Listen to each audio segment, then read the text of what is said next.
Good evening, Nova Nation, and behind me is LaValle Stadium, where your Villanova Wildcats just took down the Stony Brook Seawolves by a final score of 42-24. And what a game it was for the Villanova Wildcats, who now improved to 5-1 overall in the season, 2-0 in CAA play. And the MVP of this game was David Abbott, once again at 160 yards last week for Villanova against LIU, and now had 183 rushing yards against Stony Brook here this afternoon, what is now turned into evening here in Long Island.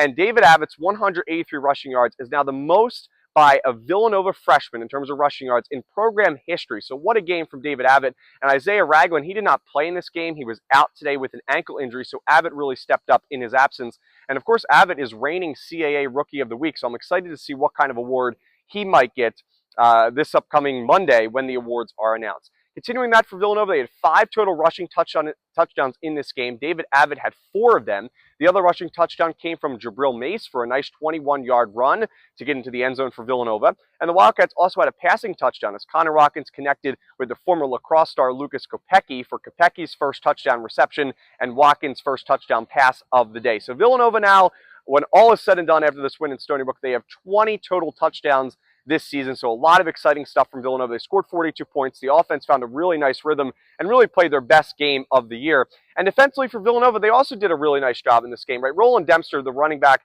for Stony Brook, is no easy guy to stop, and he had a really nice first half. However, in the second half, Villanova, Shane Hartzell, Brendan Bell did a really nice job to kind of stop and limit his rushing attack. And Villanova, in fact, in the final third quarter and then in the fourth quarter, so the final quarter and a half or so, Villanova outscored the Seawolves by a score of 28-0. They scored 28 consecutive points to win this game, 42-24. Now, one more thing before I go, just want to mention, there were some sloppy mistakes in this game for Villanova. There was a punt reception that could have been caught that was missed, and then at the very end, at the end of the first half, there was also a play where Villanova, it was a bad snap. Ethan Getman had to just land on it. It gave Stony Brook prime position set up at about their 5-yard line. So some mistakes in this game for Villanova, but overall, I mean, regardless who you talk to, I mean, just the vibe around this Villanova team is really positive after this big win here in Stony Brook. The Seawolves had all the momentum here in Long Island. They won 4 straight games. They're the home crowd behind them, and Villanova comes in, shuts them down, and improves to 5-1 in overall here in 2024, but 2-0 in CAA play.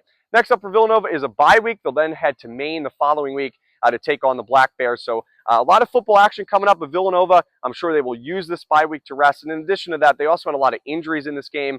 Connor Watkins got hurt early on in the third quarter in this game for Villanova, and he went into the medical tent, but actually did not miss a play. A really tough cookie Connor Watkins is. But also some other injuries. Shane Hartzell, of course, Isaiah Ragland did not play in this game. So the Wildcats will use this bye week to rest up and get ready for Maine. I hope you enjoyed all my content from LaValle Stadium.